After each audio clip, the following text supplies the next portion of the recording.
that unmute, but man, that is a jam, guys. That is a jam.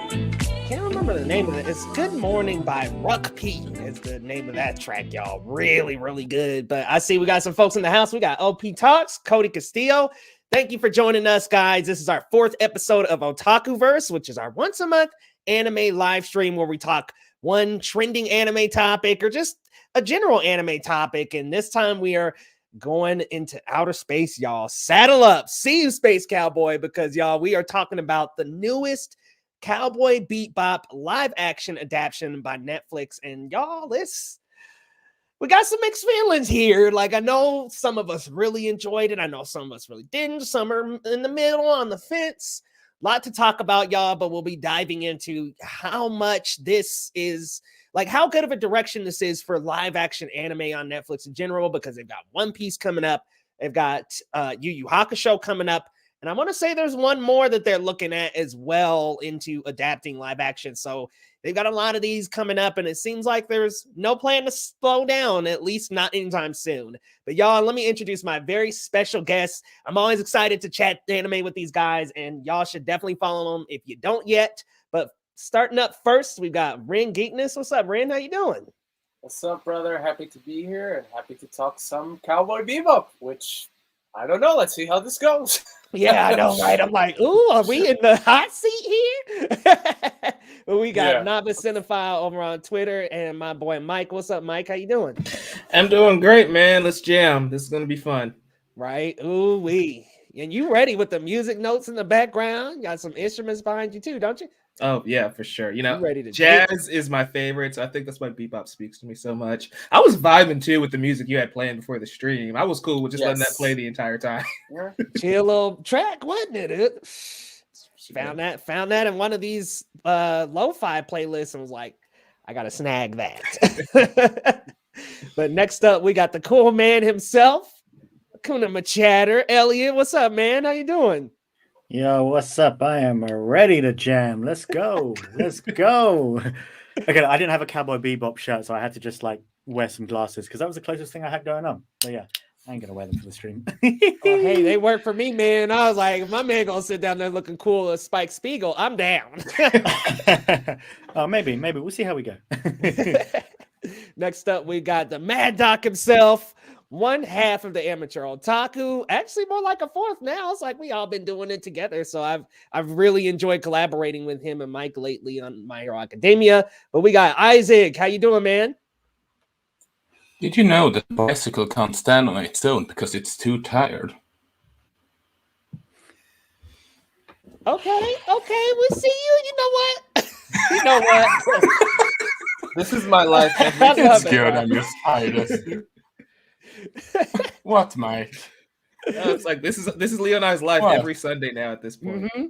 Literally every right after this, we go chat some My Hero Academia, and there's gonna be some jokes to come along with it. Mm-hmm. But last but certainly not least, we got our boy, the Music City Nerd, who might be looking into a new name, right? We got our boy Christian. What's going on, bro? How you doing? Oh, what's going on? Yeah, what's going on? Thank you so much for having me back on. It's been a while since we've done any kind of live stream with Leo, so I was like, I wasn't sure if I was able to make it, but the cookies crumbled in the correct placement, so I'm here and just happy to talk some Bebop. Yeah, man, we're gonna dive into it because I think we're kind of all over, and some people really like, some people don't. I like that. We're all kind of on different spectrums. Should make things more entertaining. Yeah, exactly. But guys, we're just going to dive right into it with our first talking point, which overall, how did you like the Cowboy Bebop series? How did it feel? Was it adapted well? Did it feel like it lived up to its namesake in the original anime? How do we feel about that? Just because all of us really enjoy Cowboy Bebop. We all know the anime. We've all watched the anime. It's a lot to ask. It's a tall order, and there's a lot to adapt, especially in any live action adaptation. But you're going into outer space here. You've got Spike Spiegel's got a funky haircut, Jet Black, whose outfit is very unique. How well did this do? I'm going to start with you first, Ren. Okay, let's address the easier question of the two. Does it live up to the anime? Hell no! The anime is perfect. The anime is immaculate. There's no issues with the anime. Of course, it doesn't live up to the anime. But, judging the show on its own, I think this is overall a very good step in the direction of live action anime adaptations. Overall, I had a really good time with this show. What it nails right, it nails it very, very much on the money. And then it does certain decisions, which I applaud him for taking creative directions in certain aspects of the story and with certain characters that overall didn't necessarily pay off, but you could see a good idea in there that just weren't good ideas in there that just weren't executed right. So it's overall for me a good show, but certainly with flaws, which is something I don't say about the anime because the anime does not have flaws. Amen, brother. The anime is like top 5 of all time for me. Like one of my favorite anime, up there with Dragon Ball Z and Naruto and several others I've got on my personal list. I adore and love Cowboy Bebop, and it's just so much about space exploration and learning these characters who seem so one note at first, and then you learn they are just so layered and there's so much more to their backstories than you thought initially.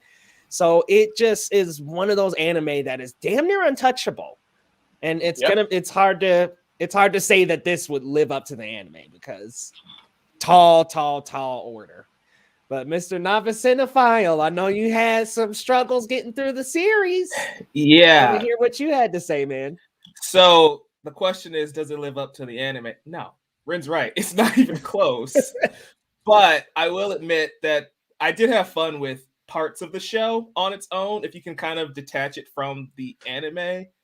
But Cowboy Bebop is my favorite anime of all time. So that was really difficult for me to try and separate the two, especially like the first episode of the Netflix show is basically a riff on Asteroid Blues, the first episode of the anime.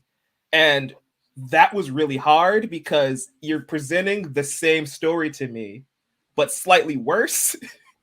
And overall, the episode's not bad, but having it being so close to what the anime did really was just kind of a chore because it's like I could watch a shorter, more entertaining version right here on Netflix, the exact same platform.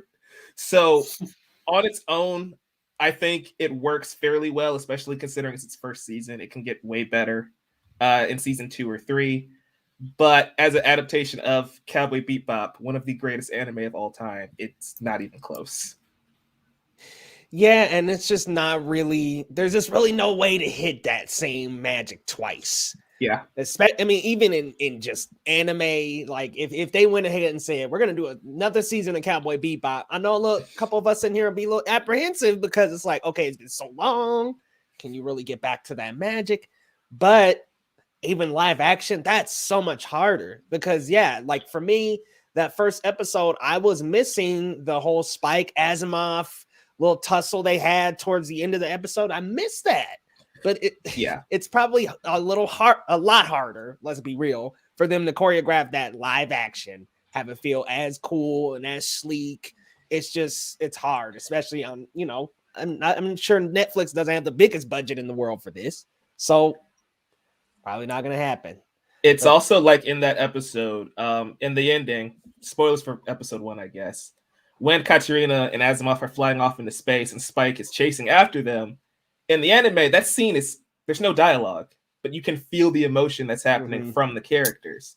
In the Netflix show, Spike's giving like this big hero speech. There's a lot of dialogue happening, and it's like it kind of missed the point of that moment. And those are the details that just kind of irk me with the Netflix adaptation. It's like Cowboy Bebop was really subtle, and then this one feels like it has to hit you over the head with the minor details. And it kind of misses that little bit that made Cowboy Bebop special. That's well said. I think a lot of us can agree with that because, yeah, you're right. It's the subtleties. Like Cowboy Bebop is very subtle in its messaging, its themes, characters. But here it's like things are just like, over and over. We were talking about it on the stream. A certain couple of people are so involved that were not in the anime, just kind of in the background, allowed us to be with the main central characters. So yeah, it can get a little overwhelming in this live action adaptation. Yeah. But OP's comment here, the music is fantastic and fight scenes are great. Yes, he's referring to the anime. 100% better. Absolutely.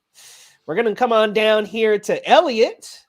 Let us know, Mr. Hakuna Matata. What did you think, man? What did you think? Yeah, I mean, if we're going by your original question, I'm with Ren and Mike on this, and that it doesn't live up to the anime, but I didn't think it was bad. I think it's certainly its own beast. It's its own entity. For me, at least, it was able to remove itself from the anime in a way that is nice when you're adapting something into a new medium. You know, I feel like it did have its own feeling to it. That being said, I feel that feeling was still a little bit empty at times. You know, like the original Cowboy Bebop, there's a lot of, you get such a sense of them just almost being drifters through space. And, you know, when that bounty comes up, oh, okay, let's crack into action. And from here, it more often to me felt like they were kind of on it all the time a bit. And there wasn't really that time to just chill with them and get to see them a bit more on their day to day, which is a feeling I got more in the anime, which I think was better because it's very much adventure to adventure hopping. But I think the way in this live action that they tied in a longer, thorough story, you know, particularly with Vicious and Julia, it felt like that attention that would have usually been on Spike and Jet and in the longer run Faye and Ed was missing here. And it didn't quite sit with me in the end. Yeah, man, that's a really good point. Just that the tighter story here took away from it. It took away. And what's weird is they seem to be doing a second season, but they have all the things that happen at the end of the season. While they were different in the live action, it's still the same beats as the anime. So it's like, okay, where are you really going to go from here? I mean, now is the time to chill and relax, and everybody just kind of float around, and the refrigerator alien comes back into play. Like, what do we do now? You know? But Isaac, Mr. Isaac, what did you think, man? Does it live up to the anime, and just overall thoughts on the season so far? Well, first of all, is it the worst adaptation ever, so to speak? No, that goes for the Attack on Titan live action adaptation. Those makes Dragon Ball Evolution look like a masterpiece. Yes, Ren, I'm stand by that. But as its own thing, I talked about it over the amateur otaku. It comes off as a, I should put it, would easily be the biggest show of that decade. But I don't know if that necessarily works in today's standard, because it makes this story feel a lot more dated. The original Cowboy Bebop, while it has some 90s flair, it doesn't feel dated. This feels dated. And the fact that it has not the biggest budget doesn't help it. The actors are fantastic with the things they are given. Don't get me wrong. I argue that they were pitch perfect with the casting from the approach they wanted to take the characters, but it just, while I didn't pull my hair out of frustration, I feel that there could be so much more in this. And like some of you sort of talked of before, it kind of felt like it wanted to have the cook and eat it too, in the regard that they wanted to be as close as an adaptation, but also be its own thing, and that doesn't work. Do you guys get what I'm saying? Yeah, you're kind of just like pick one or the other, go either way, and it's like they tried to really incorporate both of them to a certain point, and it's like, all right, just be your own thing or don't. Like this pulling back and forth of trying to be Bebop but also trying to be your own thing. Also, the teddy bear bomber came up quick. I was like, damn, they went ahead and threw him in the second episode, and he's not till like later in the anime. So there's like some stuff that happens too where I'm like, oh, this is like oddly located in the episode scheme, the grand scheme of episodes. But then you still have the Julia stuff and all that. So it's like, all right, how come we can't just get the teddy bear bomber, y'all? We can't just get the bomber, just an episode without nothing else. They did the teddy bear bomber, and they missed the coolest part of that entire episode, which was Cowboy Andy. Yeah, that's what I wanted to see. Yeah, like, and then they leave out extra details. Yeah, we'll get it. We'll get into some more of that. But Christian, man, let us know what you think. Does it live up to the anime? I think we're all kind of on the same answer there. All right, I'm gonna put myself in a timer here. So, I think I'll just kid. So you guys pretty much hit the nail on the head, especially what Isaac was saying. It was a show that was trying to do its own thing and be like the original at the same time. And that never works out. A perfect example, I'm not sure if people know. Everyone knows that 70s show. Well, they made a like 14 episode run of that 80s show about Eric Foreman's cousin. And it was terrible because it tried to do the same thing that 70s show did while trying to, make something new out of it while trying to find its own identity. And I feel like you can't do that with TV shows. You have to pick one or the other. And I feel like this adaptation, there were parts I really enjoyed. I thought some of the actors were well casted, but there was something there that was like, for me in general, it was a chore to get through. And I don't think this lives up to, the original, of course, but it's like, unfortunately, this is like, I was hoping that this show was going to change my mind about anime live adaptations, but it hasn't. I'm not excited for One Piece anymore. I'm not excited for Yu Yu Hakusho, especially after seeing. I'm just like, well, I check it out. Yeah, I'll check it out for a few episodes to see what's up. But this entire adaptation felt like a big chore. Like I said before, I would watch at least maybe 2, maybe 3 episodes per day, trying to get through the end. And there are episodes I liked, like Leo was saying earlier. He really liked the first episode, but it kind of went back and forth. I just wasn't I wasn't a big fan, but there are things that are there that I think that they should kind of dig into. I think it is kind of odd that they're doing a season 2 because it's like what Mike was saying. You put the original on Netflix, and now it's like, well, while watching the live action, it just makes me want to go back and rewatch the original. So it's like, it wants me to stop, watching what I'm watching now, the new thing, and just go back to the original. So I mean, I don't know. I'm sorry if I'm ranting. It's just, I'm like 60-40, like 60%. I wasn't super crazy about it, but there was like that 40% where I'm like, okay, there are things that I like, but like you guys said with Julia and the Syndicate, I was like, this is just too much. It's something that I struggle with a lot because it's like, what's the point of this show? Why does it exist? Mm-hmm. And it's like, if you're going to just do Cowboy Bebop but worse, why bother at all? And if you're going to try and change it and make its own thing, why even call it Cowboy Bebop? Yeah. So it has an identity crisis. It should have just been something inspired by Cowboy Bebop. Yeah. Especially Cowboy Bebop prides itself on being considered a genre of its own, space jazz, right? So you could have made an original show and say inspired by Cowboy Bebop. Mm-hmm. But it has an identity crisis, and you just feel that a lot, in my opinion. And like you said, Christian, it's just a chore sometimes. Yeah. To your point, Christian, it's crazy because I think we were actually texting back and forth. I was having a hard time at first as well. Even though I did like that first episode, yeah, I still was having a hard time. I was like, I'm not like, wow, I'm blown away. Like, I liked it. I thought it was good, but it took me forever. Full disclosure, guys, the day before it came out, the morning of, I got up and watched the rest of it because I was just like, I just couldn't get through most of it. And I was talking to Ren, and I was like, I'm liking the Julia Vicious stuff because I was only about 4 episodes in.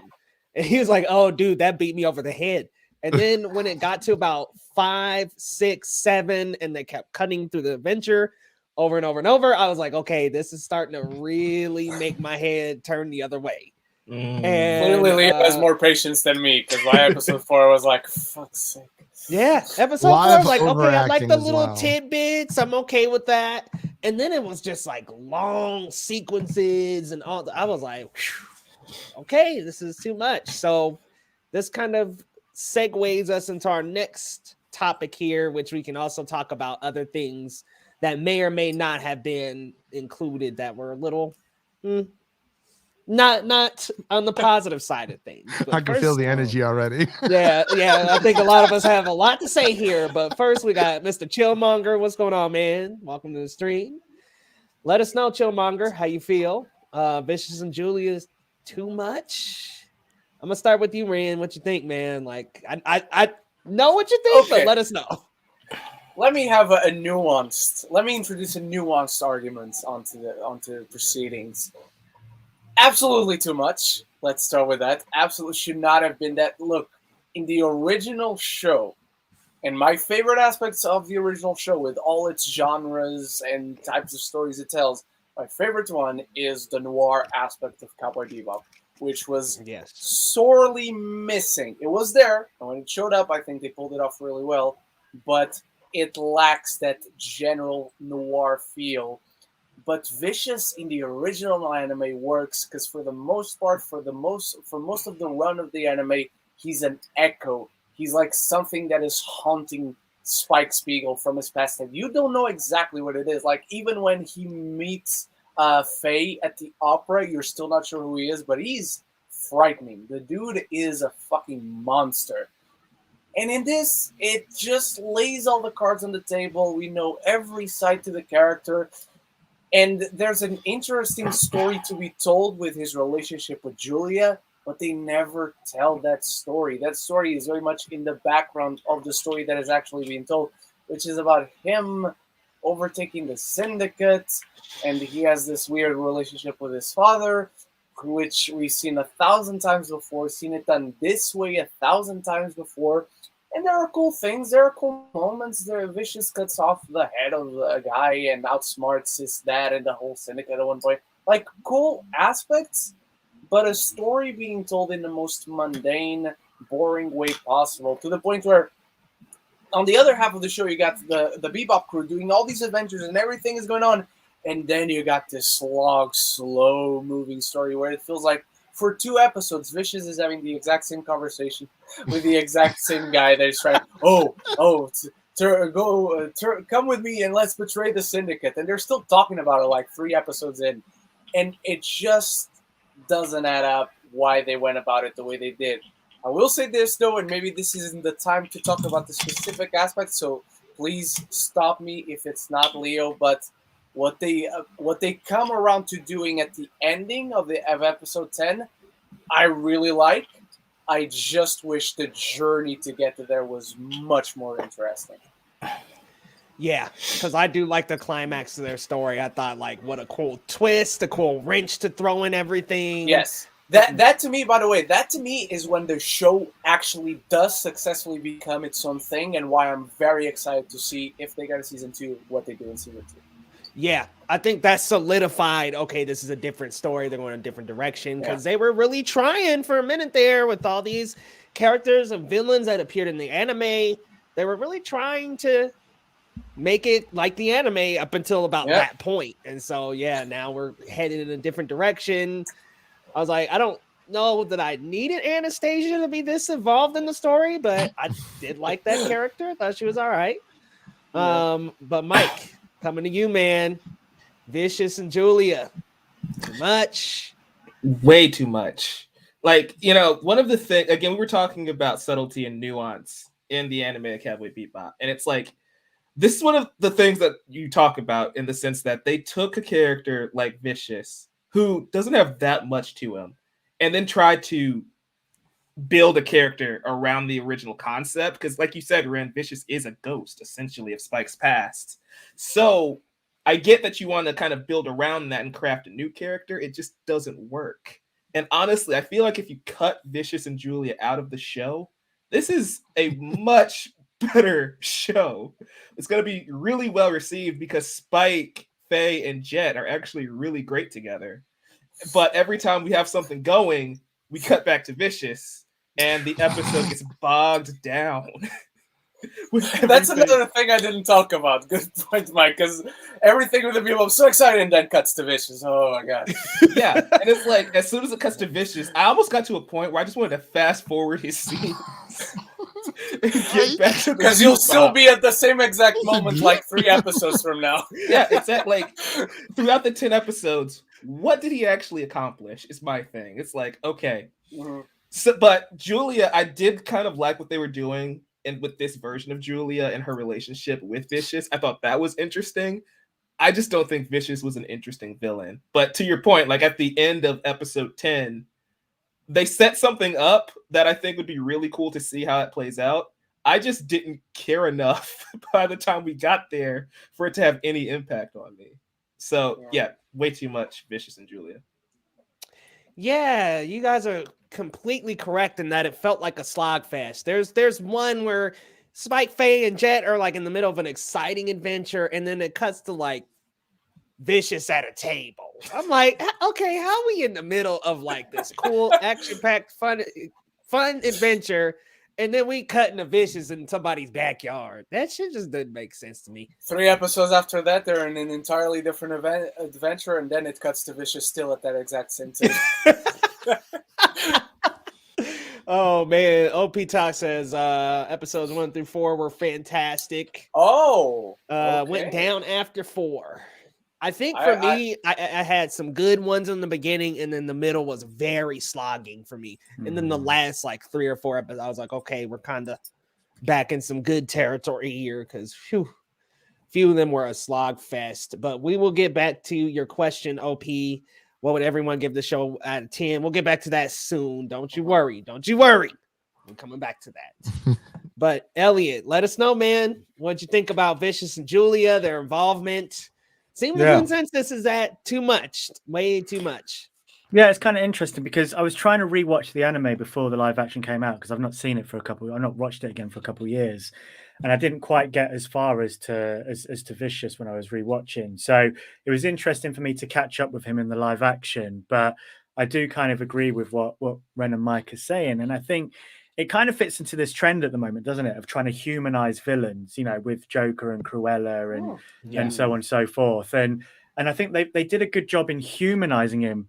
That being said, did it necessarily work in this instance? And I have to say, no, it didn't, because Ren and Mike have hit the nail on the head, and that, you know, we're in so much excitement with Spike, Jet, and Faye that we just take away from that. And I think, you know, what we're all used to is that dynamic between the main 3, and it just got stilted because we were having to spend so much time in exploring Vicious more. And there were times I felt I was learning more about Vicious than I was about any of the main 3. And again, wasn't bad at first, but after a while, I felt like I was losing out on learning who more about Spike and Faye in particular. I think Jet got quite a lot in this because they revamped his character.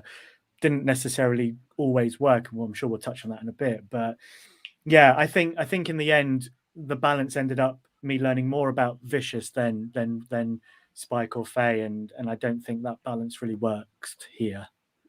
One thing I kind of noticed is that the anime is very episodic, right? Whereas this was trying to be a little more serialized. And so you kind of need that recurring villain showing up in a serialized story, whereas episodic, we're going from adventure to adventure. Unfortunately, the show's more fun when they kind of embrace that episodic nature of just having Spike. I agree. Exactly. Because I found there to be an imbalance because with the Bebop crew and everything that was working with them, it's doing the episodic thing, and then the Vicious part is being the serialized aspect that is continuing from beginning to end. Well, that's it. And because with that episodic style, we actually get to explore this new I want to say world. You know, we're world hopping, but we actually get to explore these new worlds in an episodic form. And I just feel when we're taking time to set up a serialized story, we're taking time away from discovering what this universe is now. The fact that humans have branched out and we're on Mars and Venus and people as far as Neptune, and we just never really got to get a sense of that properly. Yeah. I mean, it's just the exploration aspect always, like you were saying, got stilted to sacrifice time for more storytelling with Vicious. And that was actually well said, by the way, with like humanizing villains and the way that that's been a trend this year. Love me some Cruella, y'all. That might be a hot take, but I absolutely love that movie. Yes, that was great. It's just how you do it. Yes. They could very well humanize Vicious, but they didn't do it well, I think. And I feel we all agree on this one. And just the context of it too. I mean, it's like, this is Cowboy Bebop. This isn't Rurouni Kenshin. This isn't Naruto. This isn't any story that has a very major villain. Like Vicious was very much a background it's in character. The name. Yeah. And it was like, all right, let that just be something in the background that we touch on every now and then. And it's like you were saying, Elliot, they don't even get to that in the anime till I think like episode 13, 12, 13, 14. I'm like, the first 12 episodes of the anime is just Spike, Jet, Faye, Ed, and Ein. That's it. And they're just exploring and we're getting to know these characters. We don't get that in this anime where we're trying to really tighten the story up and create some cohesion here. Well, that's it. And, maybe, and I get why they're bringing them in early, because, they're cutting it in half essentially with how many episodes. But I don't know. I could have done 3 episodes of just the main 3 and then bring Vicious in from episode 4 even, or even in episode 5, a midway point of the show to introduce something else that changes dynamics. That's funny that you mentioned that, because episode 5 of the anime is Ballad of Fallen Ages. There you go. Wow, oh, is that when he comes in 5? Yeah, that's when he has that confrontation with Spike in the church. Gotcha. And then he builds on that later in like episode 11 and 12. Yeah. Right. Okay. Yeah. See, that's a good amount of time. Yeah, and you could have episode 5 is when because a friend of ours, Real James Leo, he started watching the anime before this live action show, and around episode 5, he shoots me a message. Oh, this just significantly picked up. Yep. Because you give more to the story by just tucking that detail away. Spike is even saying throughout the beginning of the story, don't think about the past. Come on, focus on the present. While his past is still haunting him in the background. So it's just a cool piece of character that we get in Spike through that small encounter. Love it, though. Subtle. All right, Mr. Mad Doc Isaac. What you think, man? Too much Vicious and Julia? Way too much involvement? And how does it affect the live action for you? I mean, in terms of the execution, absolutely. It was way too much. And because it's arguably poorly executed. It's the if you had used the idea of exploring Vicious and Spike's relationship in the past more and more, that could have been interesting. And so to speak, it wouldn't have made him in the subtle shadow of a villain that he is.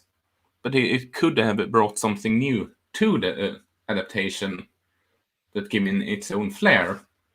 And it could just build upon. But here it just, like you guys said, it's just like it's in two different shows. One is a spin-off show about Vicious and his mob life, and the other one is with Spike and his friends, and they just mash it together as one series, so to speak. I get had they done more properly explored their relationship, it might have not been as much of a drag. I don't know, but I do like Grant said, the thing they did at the ending, I do find okay, this could work for next season, because that's something that I kind of didn't see coming. Yeah, I think it was a shock to the system for all of us because, I mean, up to that point, most of the stuff had tried to at least stay around the same as the show. So it was like, it was a big surprise to get something like that to happen. So now that it opens a door for them to be more original now, more original, which we got a comment here from OP talk about Radical Ed. Look, I'm gonna just be real here, OP. I was very excited to see Radical Edward, and I'm so excited to see her more in the next season. I think that it was cool that it was like finally somebody that felt like a surprise, something that felt like it got me excited for the next season because I didn't see Edward, and I was like, maybe they're just not gonna include her in this story. I guess at this point she'll just be a mention because she's mentioned in an episode a couple of times in that episode. Because it is a tricky character to pull off in live action. Very hard, very hard character. Amongst the rest of the tricky things to pull off in live action. Right. But I mean, that's just like one more notch on the belt that will be hard to, adapt. So I just thought, okay, maybe that's just a little too much for them right now. And it probably was. So they decided, let's wait until the last episode. Thought that was well executed for me. Did any of you guys feel differently? Did you guys not like Ed, or because I loved Ed? I didn't. I mean, like you guys said, it's. Oh, sorry, I didn't mean to cut you off, friend. Go ahead. No. I was just gonna. To me, we didn't get enough of her, in my opinion, to like or dislike. I was happy to. Hey, Ed, but that's it. Like, if I didn't know the anime, I'm curious about what the deal with this character is because it's got the weird head, the weird glasses and whatnot. But I couldn't take too much from it either way. Right.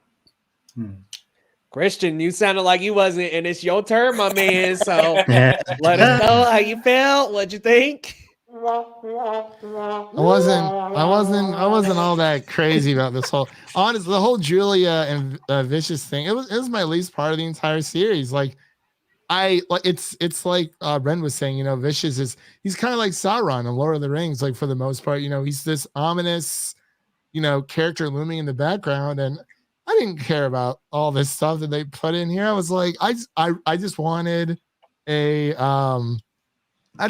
grand, wild, kooky adventures, much like they did with the Mandalorian and Baby Yoda, where they're just going all these crazy adventures. There is this. There is this, serialized story, but we don't get into that until like the later half. And I just every time Julian Vicious were on screen, I was like, dude, like I think that was the part. It was just so sluggish. I just didn't like it. I'm so sorry. Yeah, it was terrible. But I mean, not to the actors' fault because they're just doing their jobs, but. Man, oh man, we could have used like a lot less of them. I did not care about Vicious at all. The whole Julia thing, it slowed. Those were the parts where it's like, we're going with the original three. And then, Ed being kind of tacked on later on. I was confused, but there's a lot of overacting. And like Ren was saying, it's hard to pull off that type of persona for Ed on live action. I'm like, if they do this, I don't know how they're going to pull it off because she's all over the place. I think they did a good job for what she was there, but I just didn't care for Julian Vicious, like that whole story thread. I'm like, just honestly, just cut it out or just casually mention them, have a few flashbacks, and let's move on with the main show, please. Imagine if we spent all the time we wasted on Vicious and Julia on Spike and Faye. Right. It's like I wanted to see more about Faye's backstory, of course. And it's like, I mean, we didn't really get any of that. I mean, we focused more. So, like, I mean, Spike's obviously is connected to Vicious. You have Julia, and we got for Jeb, and I'm like, I mean, Faye's here. Like, what are we doing with her? And I don't know. It was all over the place. And like, I hate talking bad about one of my favorite anime adaptations of all time, but it's like, I mean, there were steps in the right direction. It just wasn't.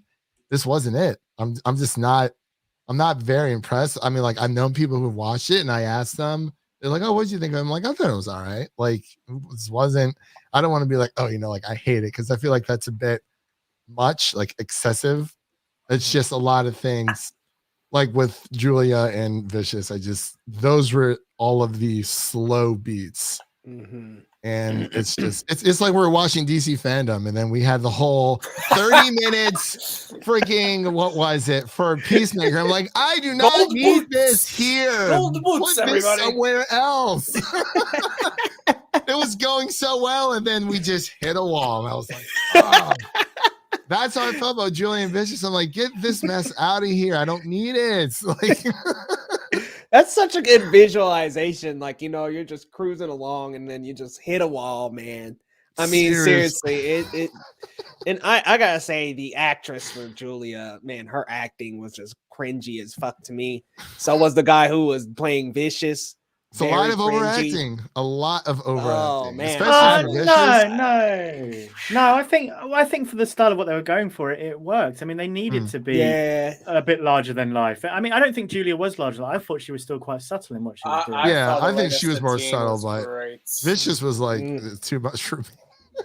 It's all right though. I think Alex Hassel, who plays Vicious, and he's going to be in Tragedy Macbeth. He plays Ross, and he's amazing in that.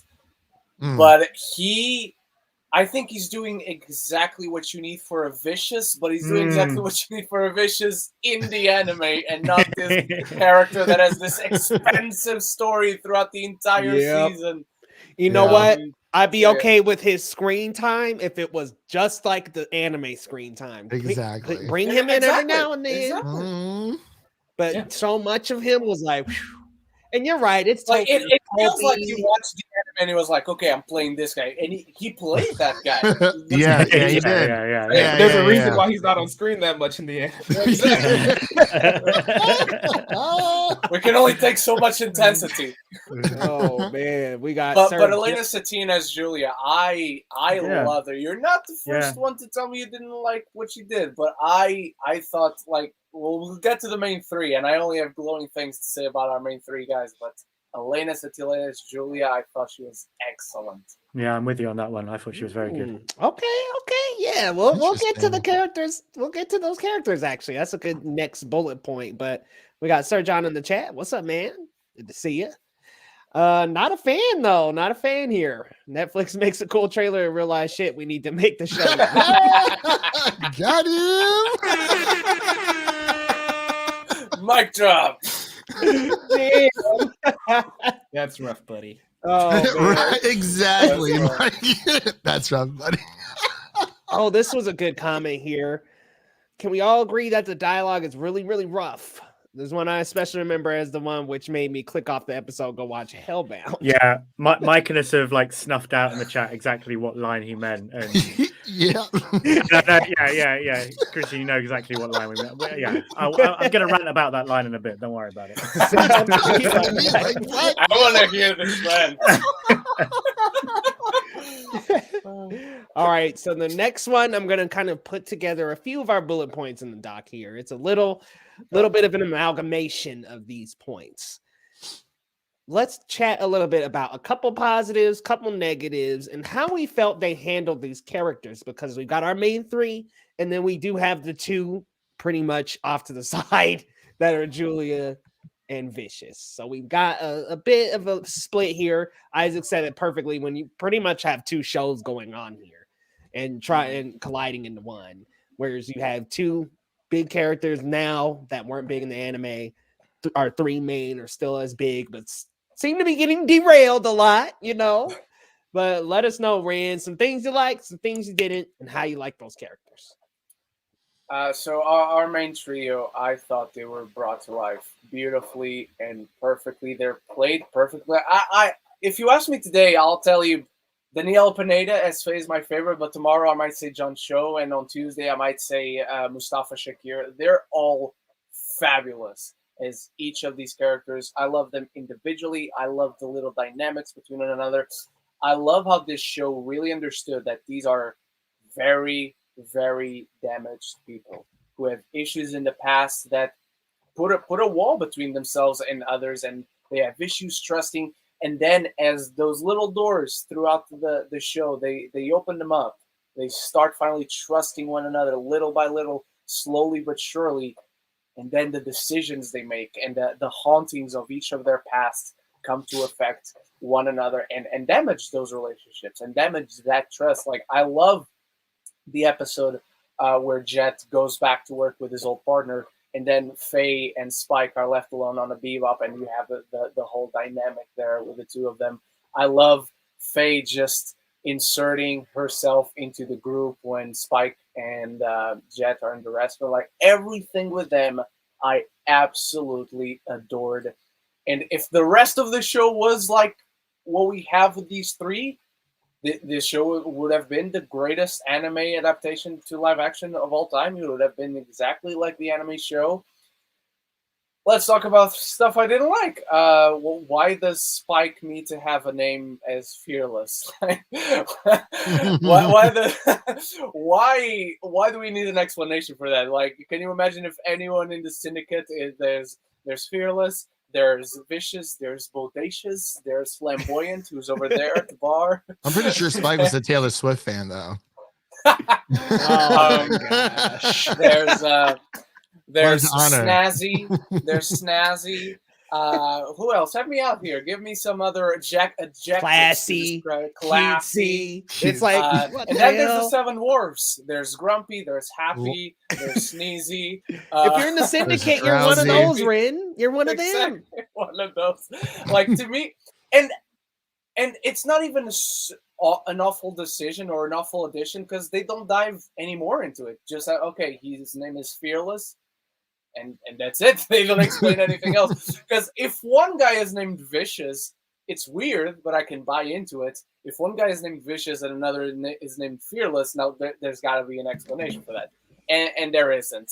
Another thing I didn't like is I talked about how I like the ending of Julia, and I really do love how Julia turns on Vicious, and she eventually turns on Spike, because I really love the whole thing of, oh, you were alive this whole time and you didn't come back for me. I thought you loved me and whatnot. Those final two episodes are the best of the show. I really love those final two episodes. I don't like that one of her motivations is to rule over the syndicate. I don't think they built up that whatsoever. But everything else, the betraying of Vicious, the being angry towards Spike and whatnot and betraying him, I think that makes sense. That adds up. And even her keeping Vicious, I'm very glad she didn't kill Vicious and she's keeping him alive. I love the visual aesthetic of the show. They really captured the vibe of the different worlds. The cinematography is great. They really captured the classic, not the Raid style or Shang-Chi style fight sequences that we have nowadays in general, but they really captured the old school 70s kung fu movies style of fighting, of fight sequences. But like you guys said when we were talking about the Julia and Vicious thing, there's a lot of great aspects overall, but there's the little details here and there throughout the show that are questionable, to say the least. But to me, the biggest takeaway to me was really how perfectly our three leads were cast and how well they were brought to life and written throughout the show. Mm-hmm. And I think each of them got better and better for me. Mm-hmm. I think in the beginning, I was a little apprehensive because I just kind of thought some of it felt a little hollow, a little dry at times, especially when they can be alone. Sometimes when John Cho at first was like just solo, I was like, okay, this is a bit stiff for me. Mm-hmm. But man, he really comes to life in that penultimate episode. Oh. The one where it's showing his backstory in the syndicate. I was like, wow, this is Spike Spiegel, y'all. Yeah. I can't believe it. So he can turn that. He can click that on, like the laid back nature of Spike and whatnot. Yes. But when it's serious, he can just turn on that switch. I thought it was really, really so good. I'm with you on the Fearless thing. I was like, oh, I don't think he goes by that in the anime at all. Like I fuck, I forgot the movie. I was like, did this come up at all? Never came up. Yep, and it doesn't come up in the movie either. So I was just like, okay, this is weird. But I do like, let me say this. I do like, and again, didn't need an explanation beyond that, but I do like that Spike Spiegel is a fake name. Like, and that's it. Could have just been that. And we don't know what his actual name is. See, I think I would have been more down for something like that if he didn't reveal his name and just said, I go by Spike Spiegel now. Yeah. I would be like, oh shit, like who was he before? Mm-hmm. Exactly. I gotta go with this goofy ass Fearless stuff. Because I still doubt that also is his actual name. Right. Like, what is your name, man? God, good God. Honey, we had a baby. It's a boy. We're gonna call him Fearless. What if his name's just like John or some shit? Just a It's random L'Oreal name. because he's worth it. John Cho. John It's Cho. the See? same. Boom. Bingo. All right, Mike, let us know, man. Some things you like, things you didn't. How'd you feel about the characters? I just love the idea, by the way, of having Fearless and Vicious, and there's probably some other dude named Brutal or Savage working in the Savage. And there's a guy called Toxic. Yeah, it's just like, what are we doing here? Okay, sure. But as far as the characters, I love our trio. I think they're all really great. I don't think they are anime Spike, Faye, and Jet at all. But for what they're doing, I think it works in the context of this show. They play really well off of each other, and they get along more than they did in the anime. They actually seem more like a team or a unit, as opposed to three bounty hunters who are forced to work together, which was kind of the thing in the anime. We talked about Vicious and Julia, so I'm not even going to bother mentioning those two. But yeah, I think Spike, Faye, and Jet are fantastic. Even Ed, that was rough. That 40 seconds Ed was on screen was a little rough. It's one of those things where, again, the anime, it kind of felt like they just did a 1-for-1, whereas you have to adapt for live action. So you have to change Ed slightly to fit live action.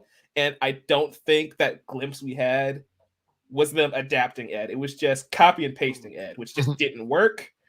But luckily, that was one scene. That's something you can totally tweak and retool in season 2 if they get that far. But I'm excited to see how Ed kind of fits in with the rest of the Bebop. Another kind of funny thing to go on with is Ein. It's kind of hard to do a super intelligent dog when you're working with a real corgi. And so Ein, as cute as he is, I will not allow kind of criticizing Ein. He's a good boy. I will not allow you. He's a good doggo. I'm vetoing this. I'm not vetoing dissing Ein, but I'm just saying, like, that one episode where they just kind of left him alone and they flew off without him broke my heart, and I hate every single character. And it's like, thank God Ed saved Ein, because that's just never explained. No, he just disappears. That's right. Yeah, he just disappears. And next thing you know, it's like, okay, I guess Edward found Ein, and now they're together now. That was kind of strange. But, Spike Spiegel is a character that's really hard to get right, because he's cool, right? And John Cho nails that aspect, but he's also very damaged and broken. And as the anime moves along, you start to realize the issues that's going on with Spike. He basically has a death wish after everything that happened with the Syndicate, Julia, and Vicious. And so, one of my issues is that the the Netflix adaptation didn't really focus on those aspects. It doesn't really focus on how broken Spike and Faye are specifically. And so the performances, they're giving it their all, and there are moments where it actually works. Like when Faye sees the recording of her younger self, that works, but I don't think the lead up to it was as effective as the anime. So it makes the character feel hollow. Whereas, again, I think Danielle's doing a fantastic job in that scene, in that moment. But it's, again, the thing of, like Isaac said, having your cake and eating it too. You want the character beats from the anime, but you want to do your own thing in the live action adaptation. And it puts the actors in a hard spot, even though they're giving it their all and they're doing the best that they can. It makes this version of Faye, Spike, and Jet feel like kind of cheap copies at times, but when they're allowed to do their own thing, kind of just bounce off each other, I think it works perfectly. Yeah, that's well said. Well said. Especially during some of the deeper moments, they don't hit as hard because we didn't have as good of character moments with any of these characters leading up to it. So it just kind of happens, and like you were saying, well executed, but it just doesn't have the effect that it did with the anime because we got more time with them all. Right. And it's just a lot deeper, and there's just so much more character exploration, and even just time for lounging around. Spike. It goes back to Ballad of Fallen Angels, right? That episode 5 of the anime, that iconic fight between Spike and Vicious. In this version, Fearless and Vicious. But that fight works in the anime because that is episode 5. We followed Spike. We don't know Vicious that well. So when Vicious is basically going toe-to-toe with Spike Spiegel, you're kind of terrified. You're scared because we also saw... Yeah, you're terrified of Vicious, especially his interaction with Faye and how uncomfortable he made her. Oh. But then in this one, we spent so much time with Vicious. When it happens, it's like we're not really afraid of Vicious. There's no intimidation factor because we already saw Spike had a chance to kill him in like episode 2 of the show. And so that's again, it's like you did the thing and you did it well, but it wasn't earned. And so it now does a disservice to Vicious and Spike's character. And it's hard to imagine Spike Spiegel not being voiced by Steve Blum, man. I mean, it's a little hard for me. Like, I'm like, dude, that voice was just iconic. It really just played into the role of Spike, man. Like, and then when you have, like, nothing against John Cho, but he don't got that voice, you know? Like, and that's damn near impossible. You can't just have Steve Blum dubbing over lines behind John Cho, but it's just, I mean, it comes with that personality. So even just not having that voice, for me at least, it was kind of like, okay, that's kind of one off the box, and not that you can help that.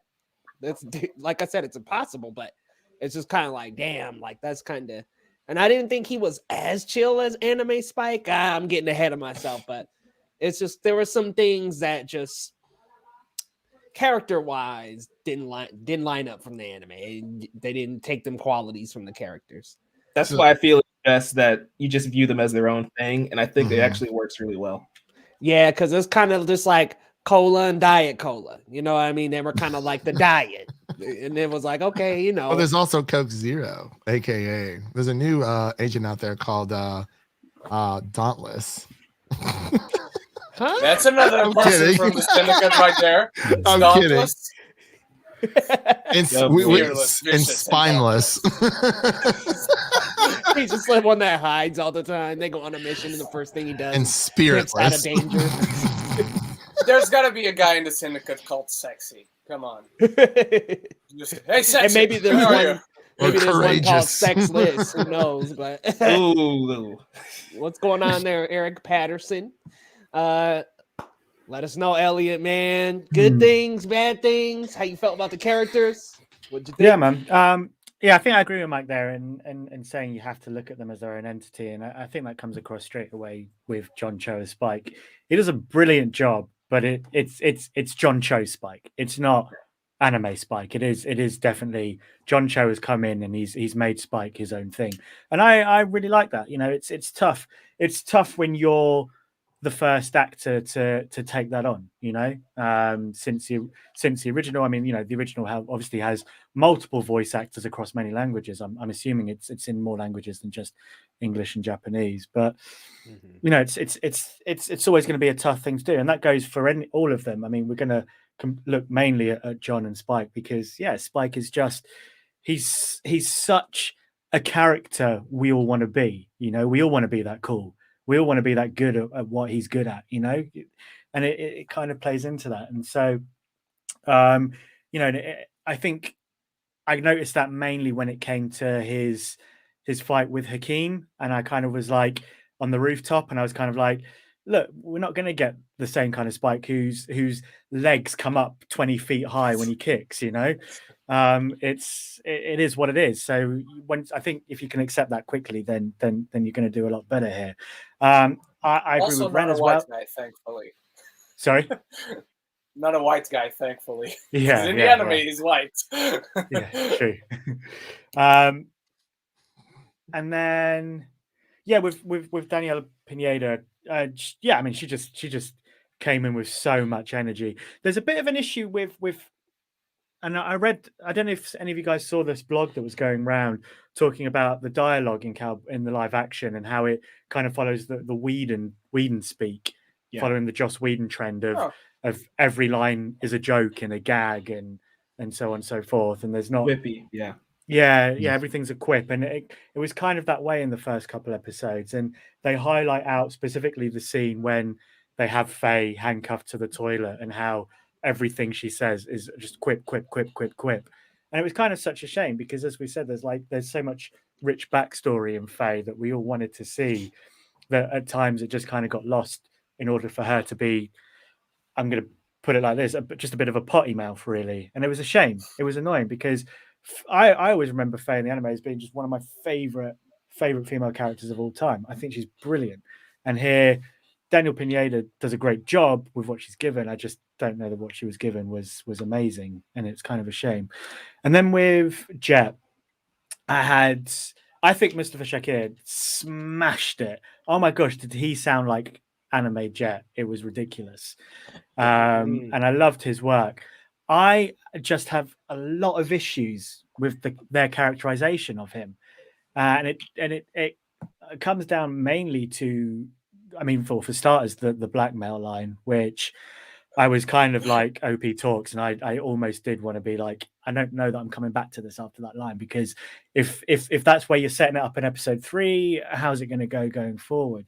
But my main issue was making him the deadbeat dad, and I'm just like, how more often is Hollywood and things going to pump out this black guy being a deadbeat dad? It just didn't quite swim well for me, and it grinded on me a little bit, because Jet he's the straight man. He's the guy that does things properly and by the book, and you know, it's kind of Jet and Faye's antics and Ed's antics that drag him down. You know, it's not him. And I just didn't get it. I just didn't understand. And how, you know, even the mum must think, I don't know what she must think of him. Her motivations for deciding, yeah, he's definitely not been set up here. You know, he's definitely gone to prison because he's done a bad thing, and then sleeps with his partner. I didn't understand those motivations outside of, this is how we want to characterize Jet. And it was such a shame, because, yeah, as I said, Mustafa Shakir was brilliant, and he deserved much more than he was given. Yeah, you know, I thought that it was like a very random thing to throw in. Like I wanted to know why, and they really don't explore enough of the connection with him and his daughter, to really justify this whole new quality for this character. Like, why does he have a daughter? Like, what happened? What, you know? And it was like, there are episodes in the anime where we get Jet working with his partner, and like, that's such a cool episode to learn more about that character, and we didn't really get that here. Like, I think I think they do work together, but there's not a whole episode exploring him being a cop and that whole life prior. If I'm not mistaken, right? I might be forgetting an episode or two, because no, you're right. I don't think the live action included that. And to Elliot's point, like, it's really frustrating that they did go the deadbeat dad route, because there's literally an episode in the anime where Jet is reflecting on his life and he wishes that he had kids. And we can see him interact with children in this episode and see how good of a father he'd be. But that's also why he has that relationship with Ed, Spike, Faye. He views them as his kind of like found family, and he's being a father figure to them, because in this version, John Cho is doing great as Spike, but Spike is like 25, honestly. And so he usually is around like younger brother or son age for Jet. That kind of gets lost here, which might be why they decide to give him a daughter. But again, it kind of misses the point of their character dynamic in the original. And so the change turns into a stereotype. Yeah, exactly. And just on top of that, and on top of one of the comments from Wu-Tang, I can see here saying how Jet isn't a deadbeat. It's not that he is, because as Mike correctly identifies there, he is this father figure. It's that he's treated by his ex-wife and by his ex-partner as the deadbeat, you know. And I just and as I said, I just didn't get the motivations from them as to why they would do that, and as to why it was written in for that character. It didn't make sense. Yeah, because there was a lot of tension there. There was a lot of like distrust, and it was like, where is this coming from? And why does this need to be a part of Jet's character at all? Yeah. Yeah. I guess to give him some kind of flawed past like the others, but it just Give Didn't him more of line a up. backstory, kind of, because when they're in the first episode, when they're talking about his ex wife's new partner, and I was like, okay, I see what they're trying to do. They're trying to expand everything, but this doesn't really work. Yeah. I do agree with Elliot though, for sure. It's very odd that they put that in. It just felt like it took away. The one thing I would argue is Mike's point of Spike's age, which you're not the first one to bring it up, so maybe I'm missing something. But to me, it was never important. And John Cho is 50 years old, but he doesn't look it. When I found out he was 50, it was nuts. But to me, he plays that. I guess I want to say youthful, but to me was never specified like what age Spike Spiegel is. Yeah, it's not important to Spike's character, but it's kind of important to Jet's dynamic with Spike. And I agree, he's more of a because they father don't figure to Spike. Yeah, but because they don't specify, to me, it still translates well to the live action one, which is why I brought up that episode where he leaves them alone, Spike and Faye alone in the ship, where that dynamic really comes through to me. Yeah, Gotcha. Yeah, because here it kind of felt like they were more of brothers. Look kind of around the same age. It felt like to me here, but yeah, I mean in the anime, Spike's disposition, just who he is as a character, and yeah, I don't think they ever do specify, but I think it's in a data book or somewhere that he's like mid-20s. Yeah, I'm sure it's somewhere. Yeah, but them still not specifying does help the relationship, and it does. It's like you were saying, Mike. He's the dad of the Bebop in the anime, and that's all he needed. He didn't need an actual personified human being in his energy, in his persona of being the father figure, so to speak, or big brother figure to the Bebop. It just didn't need all that. I will say the one gag where he's like at his daughter's recital and Spike is getting his ass kicked in the window. That was so good. Yeah. That was good. Yes. And he's just clapping along to the recital. And Spike's just in the back and slammed up on windows and shit. And then waving to his daughter, but then the guy at the store is like, what? Oh man. But Isaac, how you feeling, man? Some good things, some bad, and how do you feel about the characters?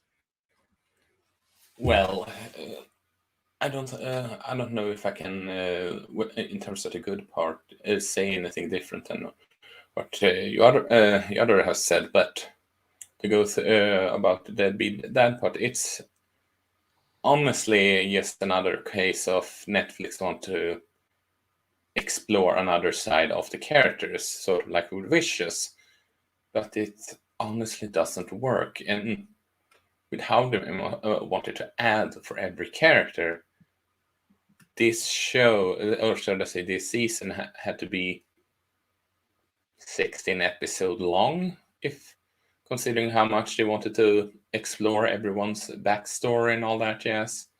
Okay, 60 might be a bit much, but you get the idea. And it just, my biggest critique, it boils down to what I talked about before.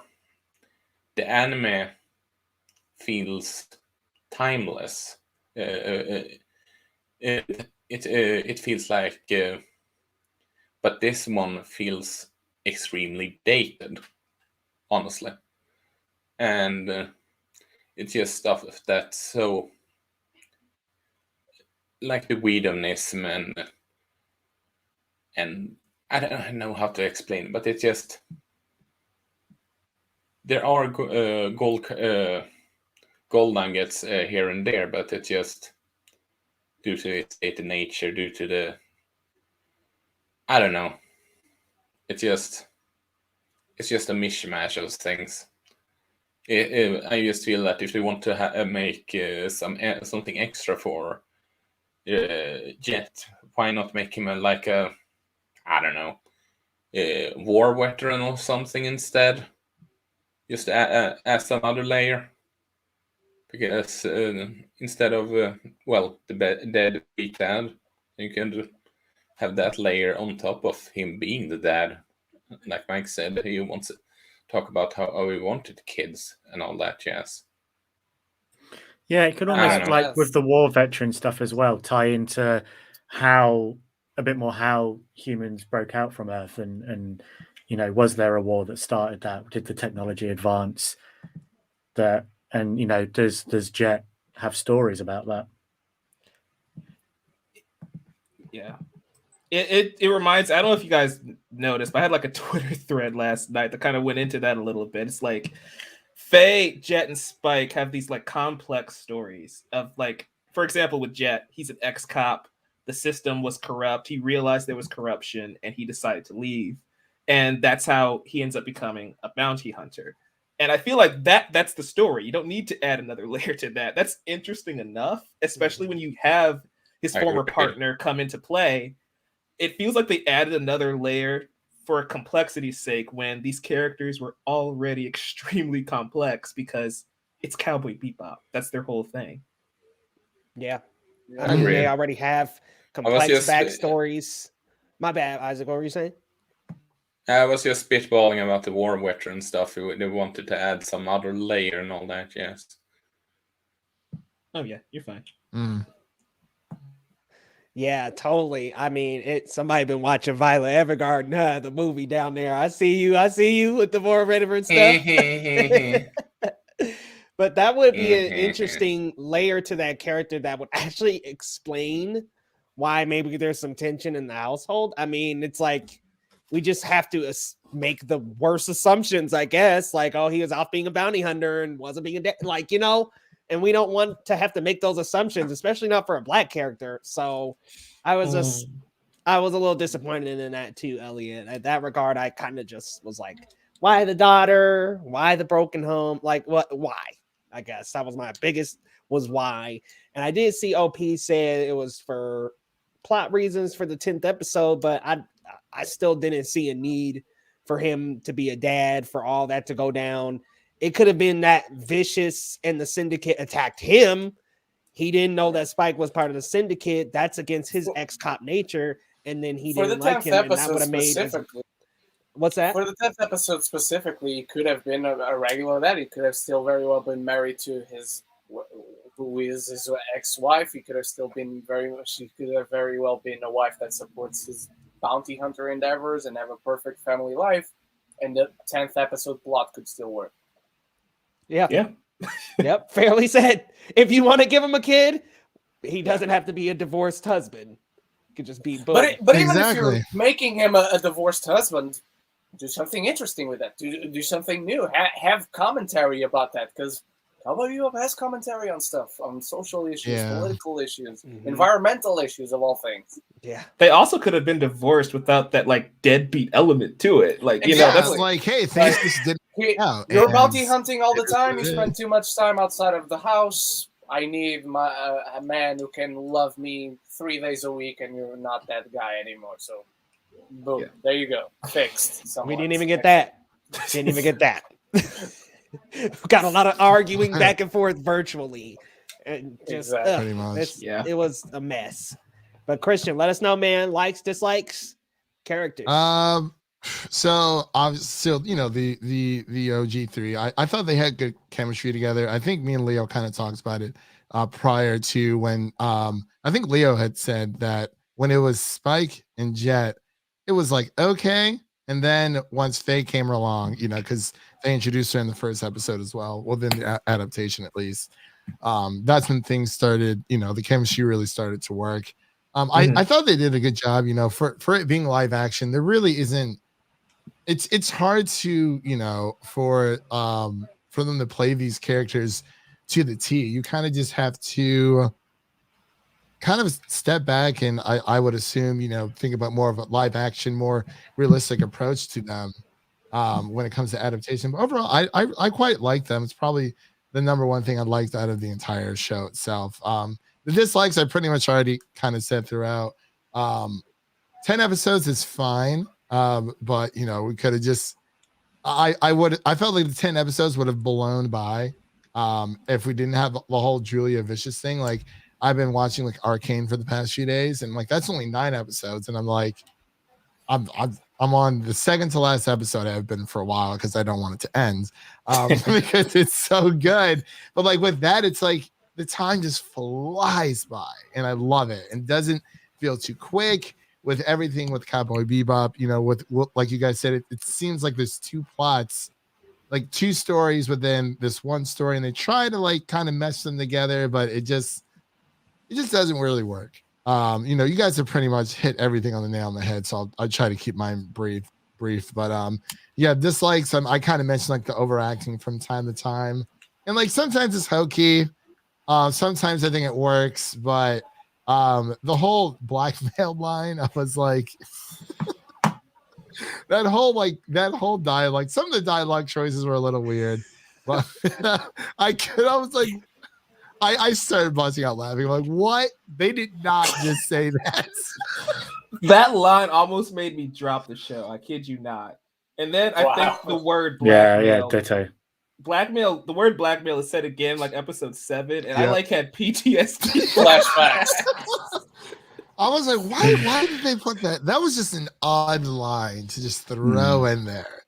And I mean, overall, I think it was a step in the right direction. Aesthetically, it looked good. The action I liked, but I still just prefer the more animated flow of the original. And you know, I keep going back to like when it comes to live action anime adaptations, it's like the reason why they work is because they're animated. It's so like it's I just don't know. There's a lot missing within this story, and I mean outside of the main three, the trinity that we've got, I think they did a good job. I just wish we would have seen more of them because we got so much of Julia and Vicious, and did not care about the whole syndicate. Like they tried to make this big grand thing, and I'm like, it just ain't working for me. It just isn't, and I hate like slandering this because I love the adaptation. Not the adaptation, but the original so much. But it's like I'm kind of done with live action like anime after this. I kind of am, like, to be honest. But I mean, I love it dearly, but me saying that, I'm gonna go check out the live action adaptation of Avatar for sure. But I said this now. That doesn't count to the equation. I'm just it's Leo's gonna be like, hey man, you check out that Yu Yu Hakusho? I'll be like, yeah, I watched it. It's like because I love Yu Yu Hakusho, and that's the only reason why I will watch these. But I don't know if I'll ever write like a review about Yu Yu Hakusho or One Piece. I think Netflix is very bold on taking on One Piece because that story is hella long and it's still ongoing. So I don't know what they're gonna do. They got time. They won't catch up. Well, it's if like they Mike ever said, go that long, they won't catch up. It's like Mike said, you know, they made like an awesome kick-ass like Cowboy Bebop trailer, and it's like, oh crap, now we actually have to make the show. I feel like they're gonna do the same thing with One Piece, because I'm like, what are you going to be taking out of this grand adventure that's going to work? But there's a reason why, you know, anime is animated, and there's a reason why live action just doesn't work. What? Sounds to me like blackmail. I was like, why did you put that in? I'm done. My God. I had to rewind. I'm like, did he just say what I... Was that what I just heard? Well, I was like, and they brought that character back. That's the worst part. Yeah, but you know what? They brought her back, and the flirtation was crass, but it was fine. Like the crass is fine. It was just that line. Like I didn't mind, but you know, but in episode 3 there was something else she said as well. There was something before, like, oh, what was it? A sweet hunk of chocolate or something as well, which is just. Calling black people chocolate, man, is just so fucking overdone. She wanted her nice. She needed her some Dove's dark chocolate, okay? She was digging in. The worst part is we can't even say that it was lost in translation and it's a bad dub this time. This was just straight up the lines. Good point. I'm just looking at Isaac's icon here, and I'm like, even Ein wasn't included enough. I know. In the live action adaptation, I'm like, man, dogs are never included enough, though. I wanted way more Ein, bro. Like that episode where Faye is describing her past to him, and he's just falling asleep. I'm like, this is just the most adorable eye moment ever. Yeah. You got him in most of the episode popping up to these little moments.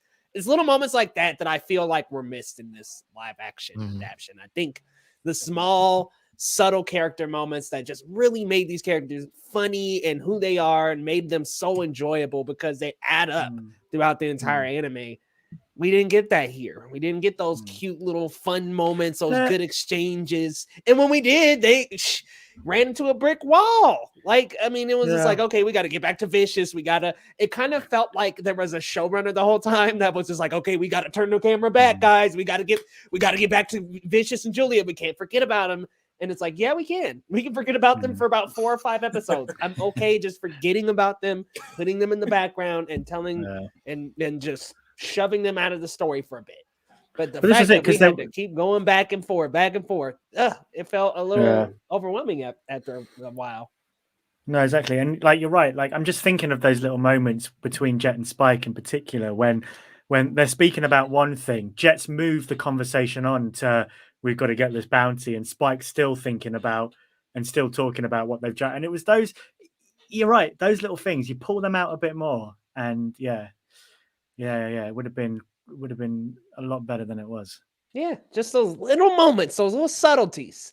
And even there was like one episode, I think it was the second episode, when they're like arguing back and forth, and the guy was like, I thought it was a horrible line when he was just like, I thought I didn't hire good cop, bad cop, but I got dick cop and jackass cop, something along the lines of something like that. But I just those little moments, I'm like, yes, I want more of that. I want more of the little bickering back and forth, the fun little cool little moments between those characters. I want more of that. Even when he like stepped on the bomb and like Spike pushes him off, like stuff like that. Give us more. We don't need to go back to Julia. My goodness. And it was the whole Hawk and Dove thing all over again. They just kept going back to it. I was like, Titans, Hawk and Dove. Oof, that's another story, man, especially that second season. But you watched the second season? We watched all 3. Oh, I watched all 3 seasons. I've got through all that. I'm so sorry, guys. Yes, I should tell you, the other day when I went to the Wheel of Time world premiere, the guy who plays Hawk was there. Oh, cool. Oh, nice. Yeah. Oh, sweet. Sorry. Sweet. I haven't watched Wheel of Time yet, so I need to get on that bandwagon. ASAP. He's not in it that I know. No, he's not. Okay. But yeah, Cowboy Bebop. There's some good, some real good, and there's just some real bad. And I don't know about you guys, but I know they were going for a certain style. They were trying to make it pulpy and larger than life. But some of them tilted camera angles, I was starting to be like, okay, like, man, it's like the camera got stuck in a Dutch angle. Yeah, it's like the camera got stuck tilted to the right. Like, half the episode. I like that. The first couple of times it was really cool. Yeah. Yes, I like it when it's inserted well, but when it just keeps on through most of the episode, I was like, okay, guys. Can we please just sit and shut up? It's like upside down. it's like drilling outside your flat, isn't it? You don't notice it really, but then once you notice it, it's in. It's there. It's there. It's there. Leaves. Damn it. It was like the bathroom scene in the second episode. I'm like, all right, why every other little angle got to be tilted in this bathroom? Jeez, I guess they trying to cut off John Cole. They're trying to cut off John Cho's privates in the shot just by. But anyway, we'll move on to our last bullet point for the sake of time. We'll kind of consolidate. Be as negative as you want. We're just going to tilt the camera. We're going to tilt it anyway. I think this. I'm trying to interpret this question here, and I think it what Philip Crowell is trying to say is this a new direction for anime live action? And for me, I got to say yes. I think that this is a step in the right direction. I think that we are headed somewhere where maybe the next 2 or 3 adaptions down, we can finally start seeing some really money adaptions where the formula has finally gotten to the point where it can be a workable, good series from these anime shows. Because I don't think this is quite like all the way there, but it's a couple of notches from the red on the dartboard. It's very close, very close. But the formula, them doing this on other shows, One Piece, I don't think it's gonna work out, but who knows? Yeah. It really But depends I think on the something team like behind the project. yeah, and if the creators behind the project too, that helps. But it's just, I think it could work for something like Yu Yu Hakusho.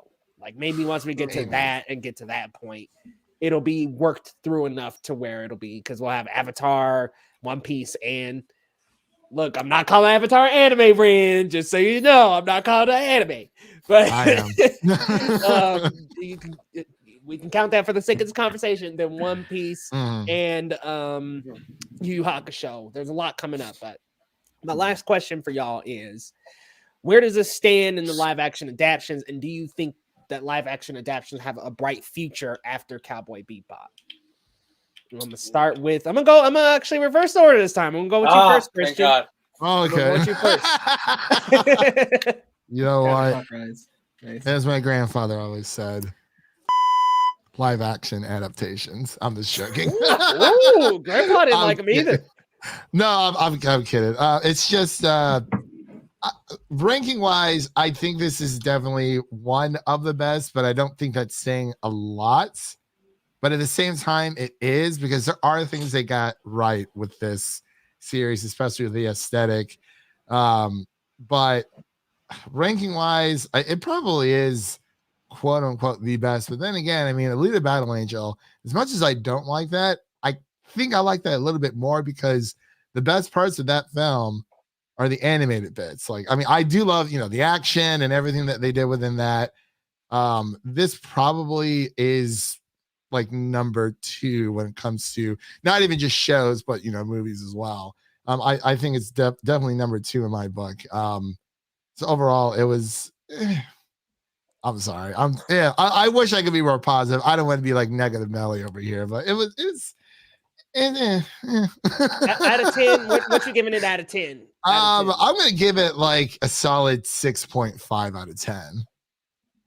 That's higher than I thought you were going. I thought my man was riding on a 5 here. I'm like, shit. I don't want to be Mr. Pessimistic. I thought he was gonna go 6 because he did mention 60-40. So yeah. 6 out of 10. See, I'm not doing my math over here, but we're gonna move on to Isaac next. Let us know, what you think about this. Does it help the future of adaptions? Are you?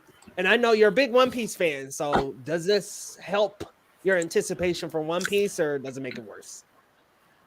For the One Piece part, hell no. I am more worried than excited now because, well, just look at the budget for this thing, and just think about the budget you would need for One Piece.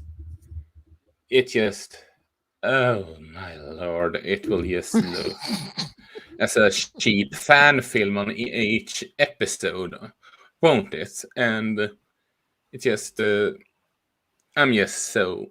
But that said, how is this as a live action adaptation? It's one of the better.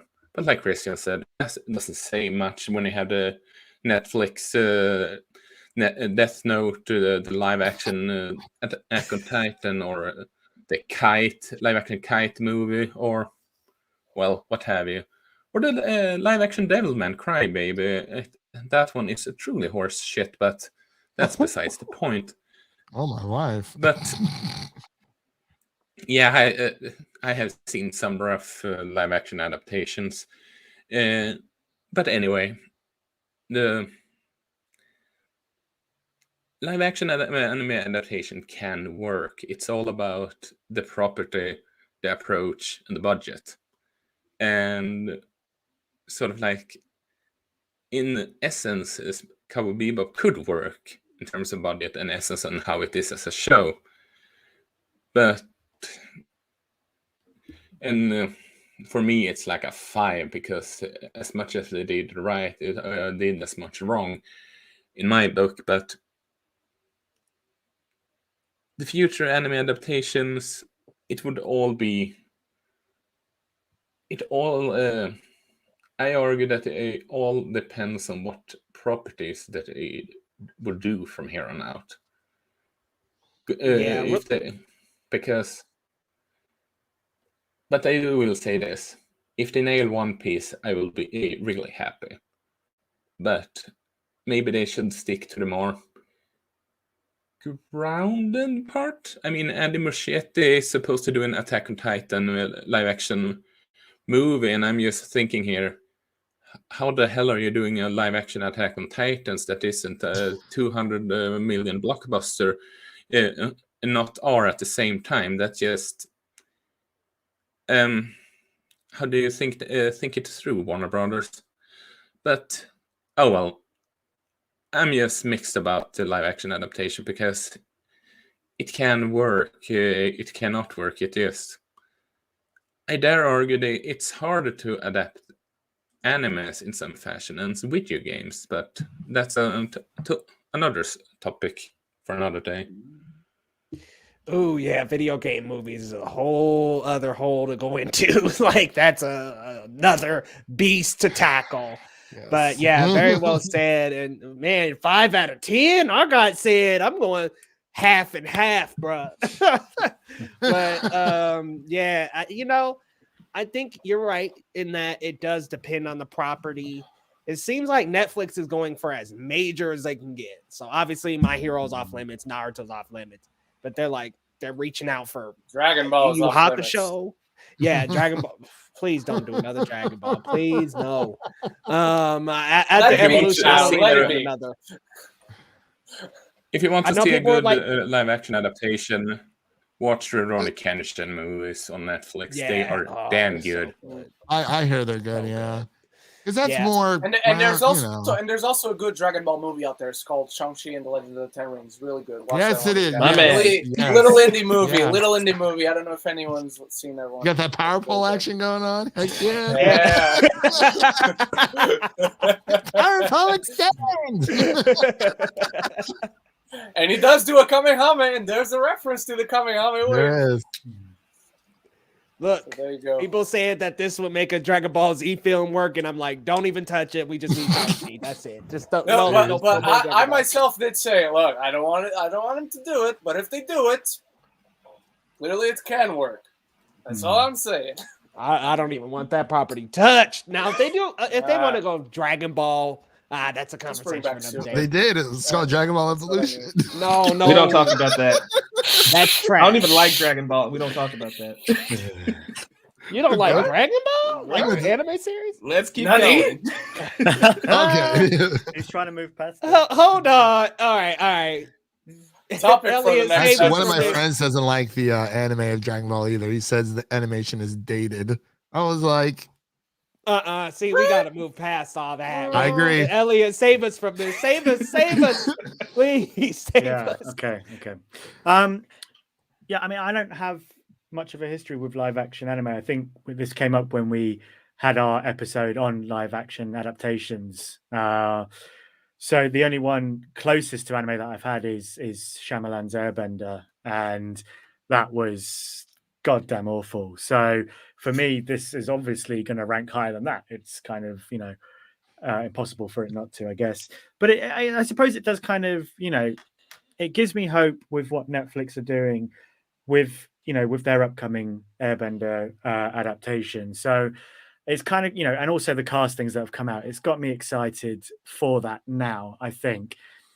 And I think, with Avatar,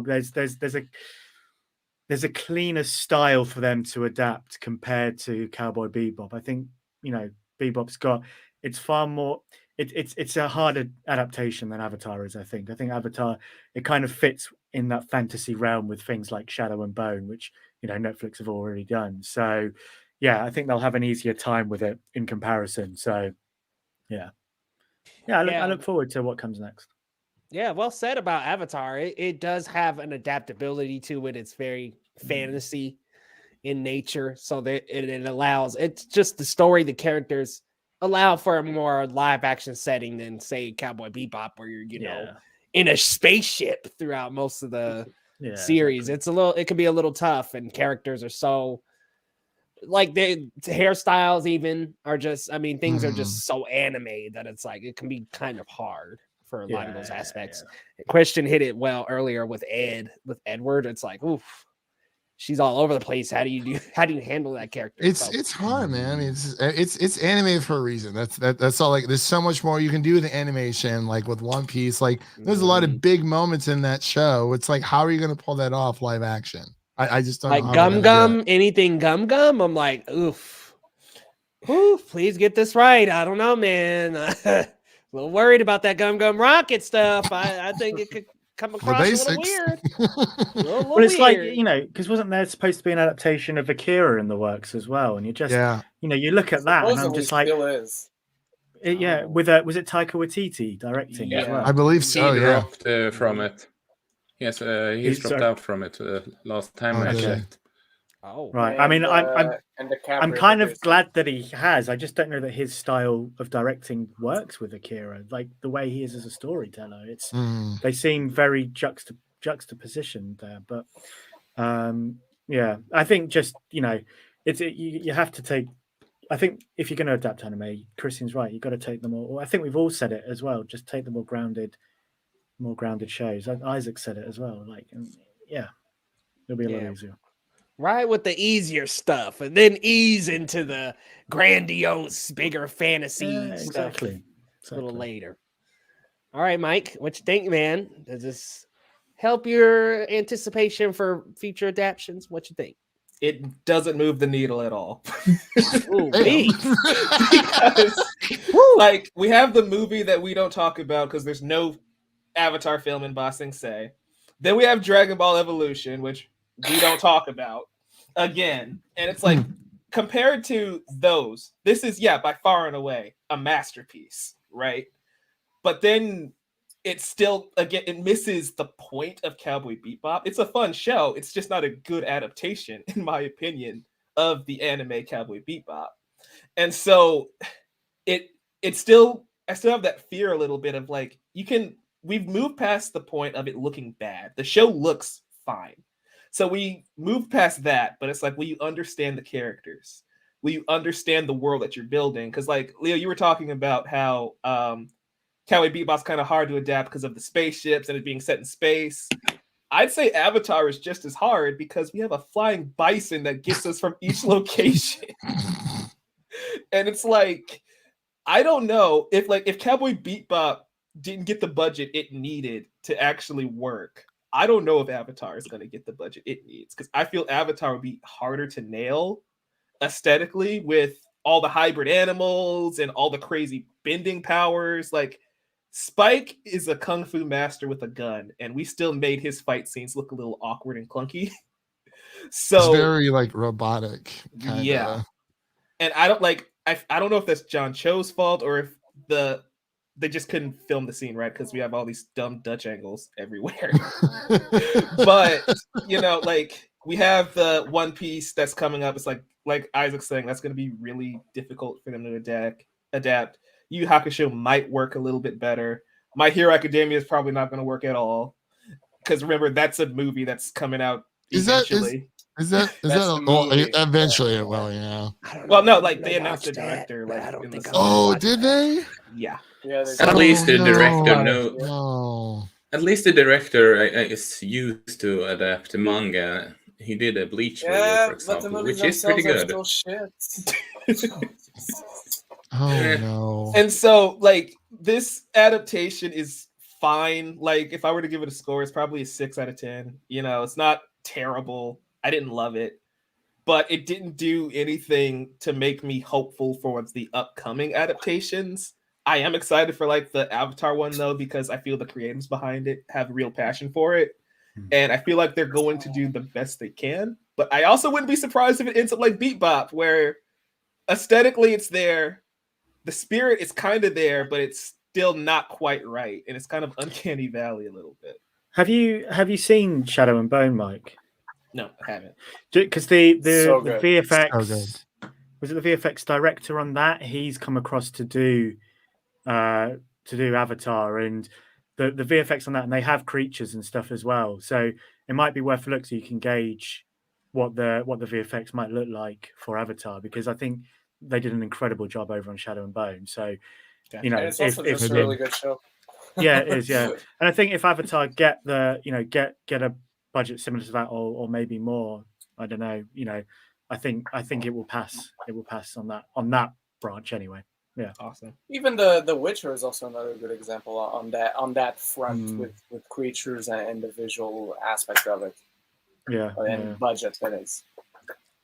See, it can be done, Mike. I know you'll have faith after Believe, M. Night child. Shyamalan, but You know, it can be done. The best anime adaptation is Elita Battle Angel. That's a movie I don't even enjoy that much. Yeah, exactly. And so I'm just like, I'll watch it, but I think it's best for me to keep my expectations kind of low. Dang, y'all didn't like Elita, man? I like that Elita Battle I like the Angel, action bruh. scenes. It was amazing. I was like, let's go. I'm It's okay. sequel ready. Gundam live action is coming. Oh yeah. Yep. It's only a matter of time before that happens. But Ren, let us know, man. Future of anime adaptions. Does this help? Does it hurt? Oh, it helps quite a bit. I'm going to come across as a very positive Pete on this one. This, for me, definitely held the spirit of the show and definitely understood most of the characters. Look, regarding does it give me more confidence for One Piece? No, because I don't like One Piece. Does it give me confidence for Yu Yu Hakusho? No, because I've never seen Yu Yu Hakusho. Does it give me? It wasn't a thing where I'm from. It wasn't a thing where I'm from. Not that I avoided it or that I dislike it. Just what it didn't cross over the Atlantic over to Portugal. Does it give me confidence for generally studios and producers and the West adapting animes from the East? Yes, in general, very much so. I feel this is a very strong demonstration for it. My favorite? No, and neither of you guys mentioned the actual best anime adaptation, which is the 2017 Ghost in the Shell starring Scarlett Johansson. But that's a conversation for another day, because I do love that film. And overall, I'm giving Cowboy Bebop as, because when it comes to my grade, and I thought about this as well when I actually reviewed it and graded it on my review, like, how does it linger on in my memory? What do I remember more? Is it the aspects I didn't like, which definitely are there, but to me, what remained with me were the characters, were the main trio, were their adventures, were the aesthetic of the show, the costumes. You didn't talk about the costume. The costume is awesome. The music, the things they got right, that they got so damn right. To me, that wins over the cons, which again are definitely there, are very present, but the direction which they seem to tease by the end of this first season is tremendously exciting. And now, yes, you're your own thing, show. So now do your thing. So I'm giving Cowboy Bebop 7.5. Okay. All right. Shit, that's what's up. Fine. We got somebody positive in the room, y'all. We was all like trampling on this like it was yesterday's mud. But a really good point is that it got a lot of things right. The music, the direction it's going, deciding to take its own path now, like by just concluding in its own way and opening up a season 2 possibility. I like where it's headed. I think the last couple episodes saved it for me, because I fell out a little bit in the middle. I was like, oh my gosh. First episode didn't wow me, but I was still down for the ride. Second, third episodes, pretty good. We got to about 4, 5, 6, little weak. But them last 2 episodes, I think that made me hopeful for the future of anime adaptions. I haven't watched nearly as much or read nearly as much One Piece as Isaac, but I have read and watched some One Piece. So I'm looking forward-ish to it, kind of. I was telling him on his podcast, The Amateur Otaku, that I didn't like the casting that much, but the more we talked about it, the more I enjoyed it. I think there's some hope for the future, especially you got titles like Elita Battle Angel. And why did that feel targeted? Huh? I said, why did I feel targeted in that statement? Hey, no, I said I like. I mean, as far as anime adaptations, I think it's honestly the best. But I didn't really like all that much. Yeah. Well, check out them. So no one is saying Edge of Tomorrow. Oh god, that's not an anime. That's a manga. Yeah, it's based on a manga. Or yeah, but it's not an anime. Uh-oh. Fair. Uh-oh. Oh, but if we're counting Edge of Tomorrow, yes, Edge of Tomorrow is fucking fantastic. Bleach? I heard Bleach was a pretty good one too. I forgot about that one. I guess the my anime, thing. didn't try the They did a movie. Full Metal Alchemist one as well. Oh, that one was gone. Not too bad. Not too bad, I thought. We need Oh, to man, have favorite. Brandon on board for that one. I'd give like a 5.5, maybe a 6 on a good day. Because Man, like, I wish they for the tried to first adapt two that acts, into a series. for the first 2 acts, I'm like, oh, okay, this is pretty. And then the third act, I'm like, oh, what happened What here? a dumpster fire. What a dumpster fire. It really is one of those drastic douche dives. It's like on the Glass. third act of that film. Yeah, Oh, it takes God. a damn nosedive Yes. on the You said it's third like act. Glass. Dang. Yeah, the concept was interesting. The and then movie, third not act, I was walking like, The movie. man, Yeah. that movie. Glass was Woo! the final act of Glass was atrocious. I was like, what am I watching right now? I want to clarify Because he one even thing builds right it quick, up so well. What were you saying? I just want to clarify one thing because I forgot to mention this. The reason why Cowboy Bebop didn't move the needle for me was because, in my opinion, Cowboy Bebop is one of the easiest adaptations that they could have done. I agree. Because- It's like Star Wars. Yeah, Fair point. it's humans going through human things. Like, you know, there's no superpowers, they're guns, they're spaceships, which is the equivalent of, you know, any other mode of transportation. Like you said, it's similar to Star Wars. And it's like they had a hard time adapting that. I don't know if I'm comfortable with them going out with some of the crazier concepts of like My Hero, Avatar. That's a One really Piece. good point. And it's like that's why it's like, you know, it was fine, but it's like if you had a hard time adapting Cowboy Bebop, how am I supposed to have any faith that you can do One Piece? Yeah, I mean, for me, I had a little more good than bad.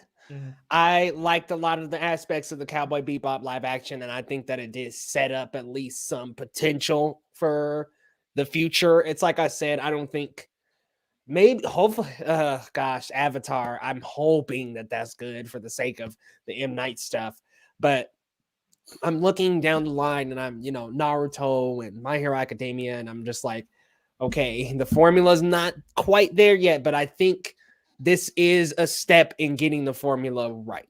And I think that we're stepping away from the Death Notes and the Dragon Ball evolutions of just completely, entirely changing things over to a smooth medium where it works for those characters.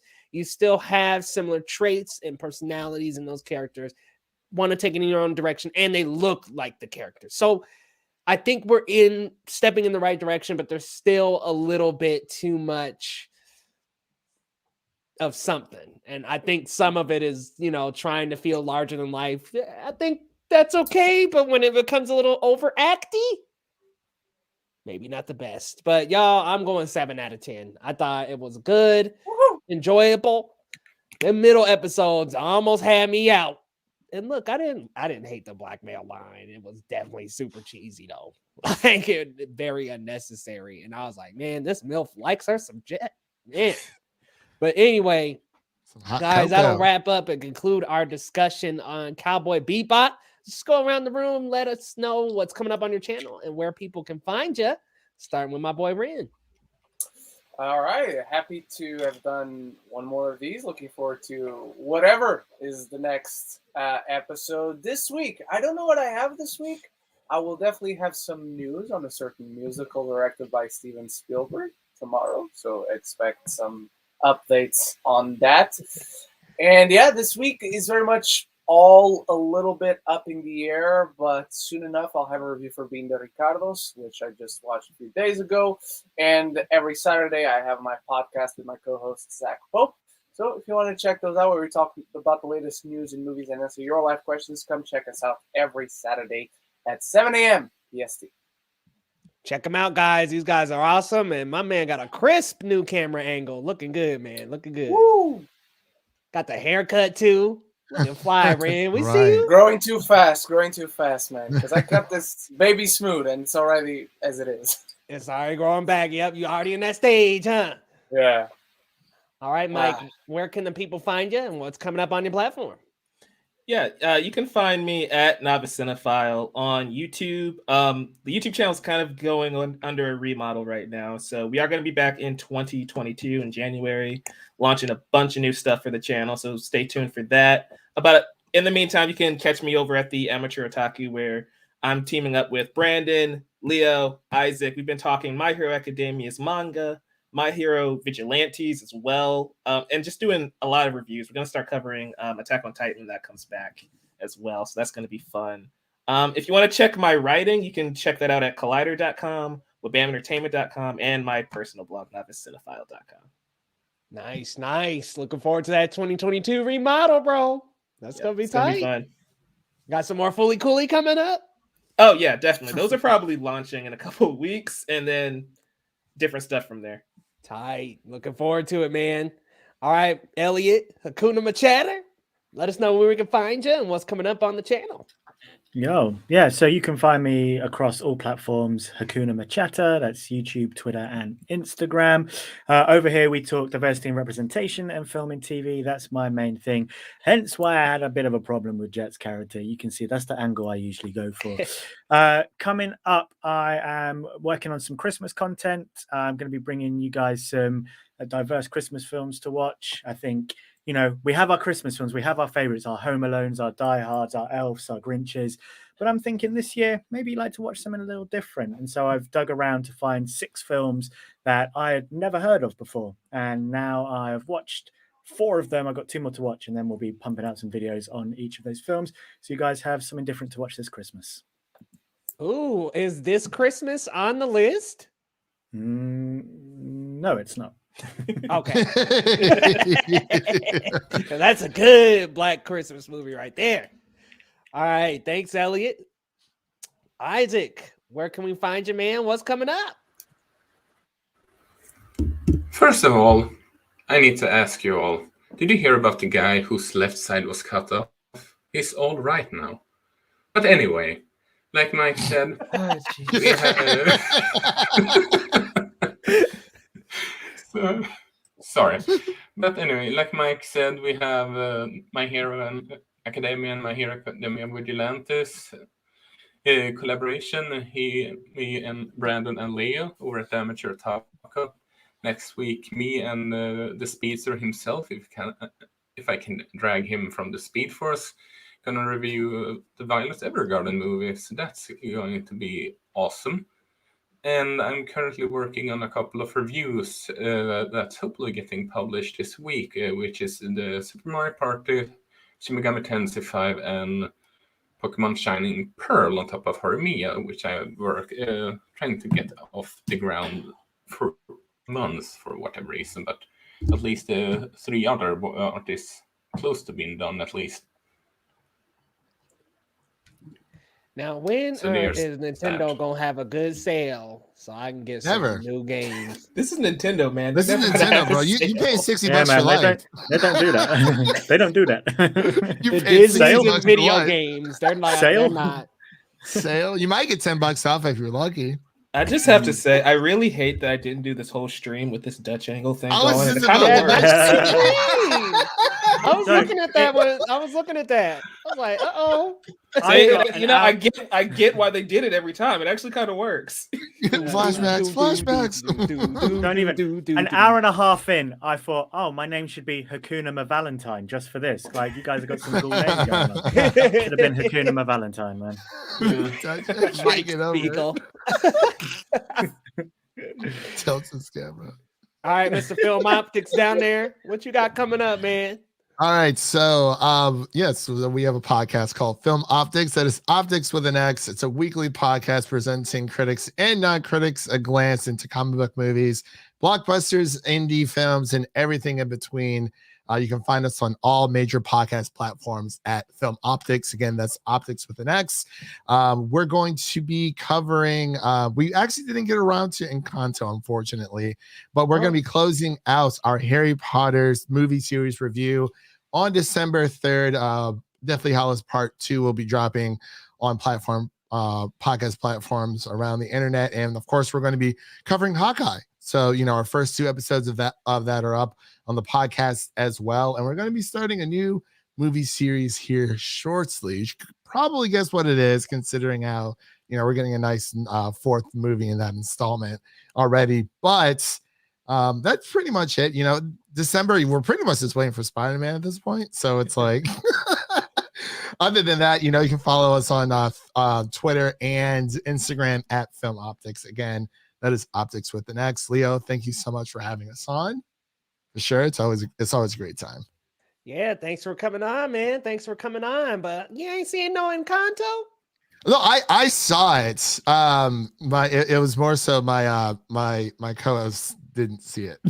He was supposed to, and then some personal stuff came up, so we just had to kind of nix it. Unfortunately, I loved it though. It was great stuff. Well, if you ever want to talk about it, the Disney shield here, we'll talk to you about that. That is Seeing it Tuesday, I'm excited. Oh man, be excited. The music is great. Very good. But y'all got lots coming up on Geekly Goods. Plenty. I mean, more Spider-Man No Way Home coverage. There's also, bless you, West Side Story coming up. Being the Ricardos, we'll have a review for that. I don't even know when the embargo is, so it's going to drop sometime, y'all. But got that coming up and all kinds of movies, TV shows. Plenty coming up. Also, tune in next month to our next episode of Otakuverse. I know we had discussed Avatar, but I'm kind of thinking maybe Studio Ghibli, just because it's Christmas time, and I think everybody can relate to that. So I think we needed more pleasant conversations instead of going at each other's throats. We can save that for early next year. Yeah, because if we go into Avatar, oh man. But thank you, OP. Thank you, Wu-Tang. Thank you, Chillmonger, Philip, Eric, Sir John for coming out, and thank you guys all for coming to the stream. And y'all, we'll see you next time on Geekly Goods.